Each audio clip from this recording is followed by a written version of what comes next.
So if you want to take a look right here, triple breaker. Yeah, looks like it's going to be like, yeah. That is some nutty, crazy stuff. Okay.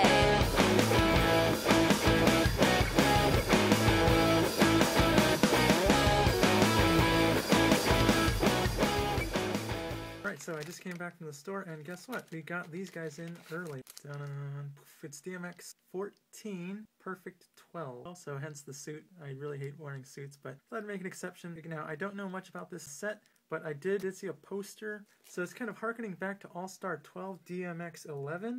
So this one was all about having 12 specific tribes, like semi-randomized packs, and each pack you would get one version. Got on camera, I got the giant pack. So there's also the Angel Command pack, King Command Dragon pack, and all that sort of stuff. So this one, from the poster I saw in the store, it's looking like it's going to be not 12 tribes necessarily, but 12 strategies. So I think there's going to be like a discard pack. So Kata in the little gangster mobster outfits. I guess Outrage, their theme is sort of mobster, I guess, something like that. The oracles are just incredible, except for this one. But I mean, the oracle artwork is really nice. They're really stepping up the human sort of aspects of the art. Here you can see the 12 different varieties of packs you'll get. For example, the Dragon pack, the Outrage pack, the Blocker pack, the Romanov pack, a Draw pack. So it's 315 yen, by the way, so a little bit more expensive. But it looks like we're getting 7 cards per pack. No guaranteed foil, like in the previous one, but that's okay. Today I'm taping on a Friday. It's usually they come out on Saturdays, but the little mini mall that I got the All-Star pack from, they sometimes get them in a day early, so that's what we're doing right now. We got a lot of stuff to do today, so we're gonna open this up. Just rip this open real quick. See what we get, shall we? Again, I've stayed away from spoilers. Don't know much about anything aside from the just general stuff. Oh, neat. Check it out. Ghost Touch. Know what that does? So this must be the discard pack, right? Yes! Sweet. This is Jenny the Suicide Doll. Really cool. Again, so I'm relatively new to Duel Masters, so I don't have these staple cards. So now this is like only my 3rd copy of this card, so I don't even have a full play set. Oh, I should tell you, of course. Ghost Touch, of course. Shield trigger 2 mana. Your opponent discards a card without looking. So pretty staple, and this is just that on a stick. 4 cost for 1,000 body with the effect of Ghost Touch. I don't know, not quite. Your opponent chooses a card to discard. Yeah, okay, so there you go. See, I don't know these staple effects, you guys. When this creature enters the battle zone, your opponent chooses a card and discards it. Sweet, Primal Scream. So this is a shield trigger. Now this one I always thought is a bit strange, but I guess it's for those recursion sort of strategies. So 4 cost shield trigger. Mill the top 4 cards of your library, so put them into the graveyard. After that, take a creature and put it from your graveyard into your hand if you wish. And so this is for like dragon zombie decks and other sort of like recursion sort of decks. So it's kind of like the Golgari sort of strategy. Oh, sweet. Check it out. Crossgear.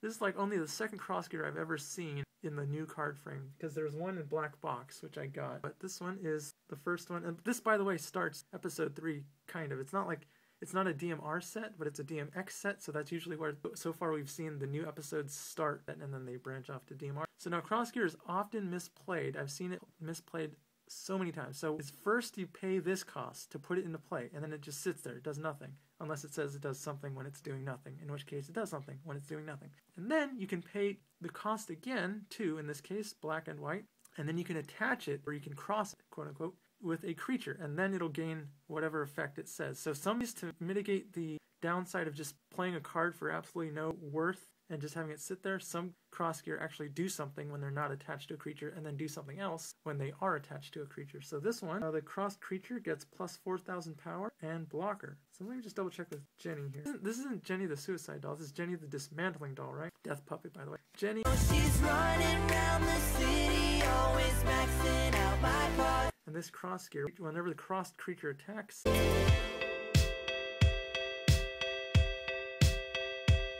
Lost Soul, 7 cost, spell.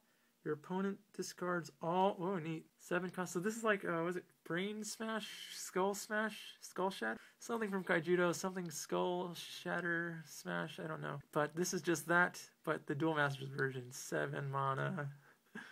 So yeah, it's a rare 45 out of 84. I'm totally messing this up, aren't I? Anyway, so there's 84 cards in the set.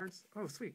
We got an evolution card, 7 cost. Of course, he's a Bochi Shinka creature, so that means he can evolve on a graveyard creature. So I covered this in an earlier clip, but I haven't published it yet, so I'll just say it again. Bochi Shinka is when you evolve a creature on a creature from your graveyard. Typically, as far as I know, it's only for black creatures. You take a darkness creature from your graveyard and put it into play underneath this creature. So the game will only see this guy enter the battle zone, but its bait is in the graveyard, not on the battle zone. I'm sure this will come to Kaijudo eventually. This is a pretty neat sort of surprise way to evolve something, because like the other way is like mana evolution. Those are two ways where you can come out of nowhere. Your opponent thinks you have nothing.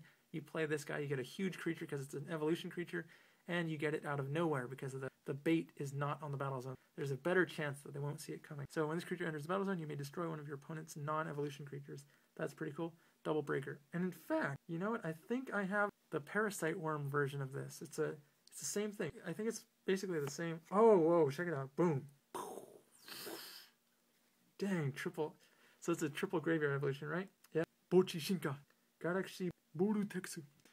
So B. Romanoff, Dark Lord, Dragon, Zombie, Knight. See, I told you Knights are coming back. He's a Galaxy Vortex graveyard evolution.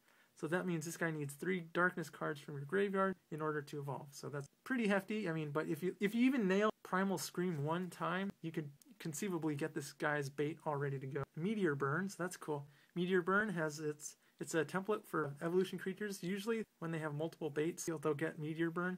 Meteor Burn is when this creature attacks, you can discard a card from underneath it. And when you do, so this guy's, you can discard as many as you want. And if you do, for each one that you discarded, your opponent has 1 card without looking. I guess your opponent puts up the cards on the bottom of his, and he's a triple breaker, 12,000 power. Cool. And look at the foil there. Very nice. This isn't like the episode 2 or episode 1 foil.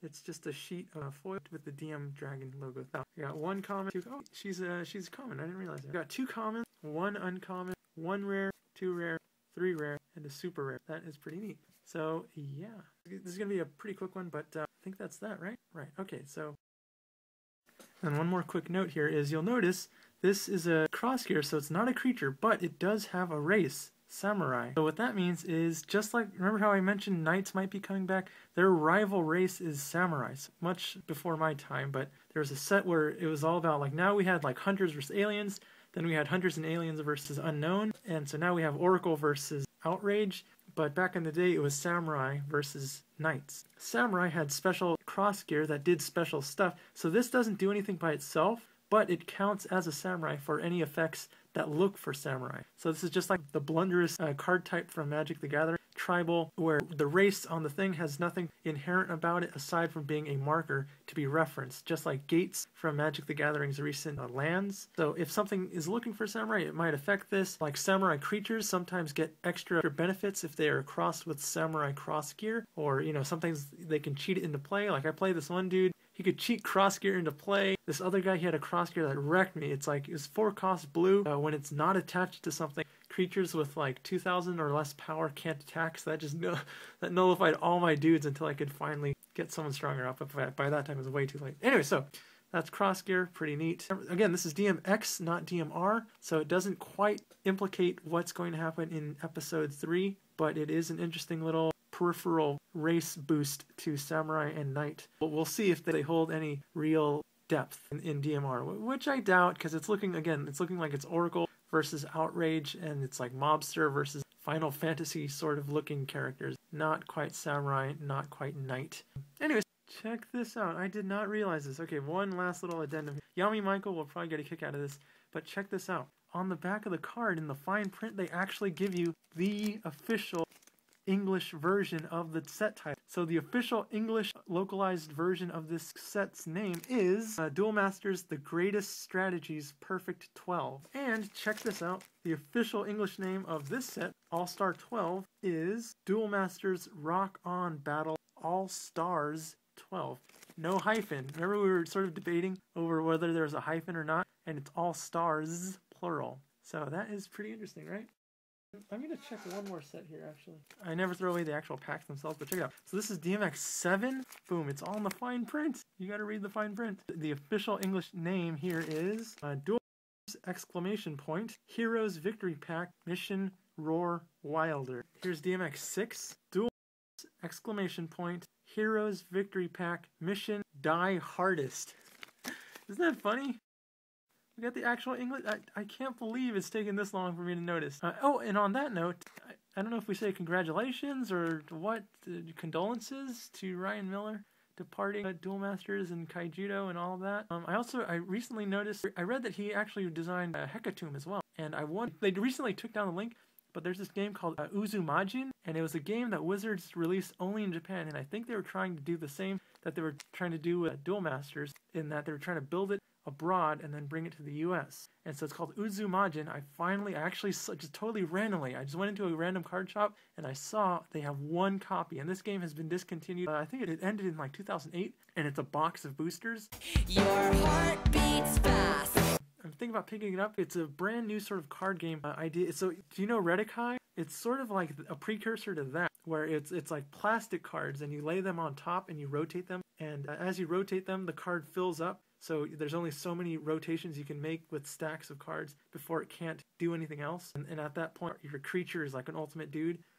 So that was the mechanic behind it. The site has recently been taken down, so you can't get the demo version anymore. I still have it on my computer, so we could even like do a demo run of it. But it's a pretty neat game. It's a pretty neat game, but I don't quite understand 100% how to play it. But it's very similar to the Magic family of cards, where there's a Mana Zone, Battle Zone, all that sort of stuff. But it was fun. I liked it. So now we know official titles and maybe Uzu Majin in the future. Who knows? We'll see. We'll see. Maybe some other stuff in the future. We'll see. We'll see. Yeah. So anyway, see you around Ryan Miller if you're ever in Japan. I'ma buy you a drink. I got money in the bank. I actually impacted the future of Duel Masters in Japan. How do you like that? I spotted a typo in the Duel Masters Dash TV show.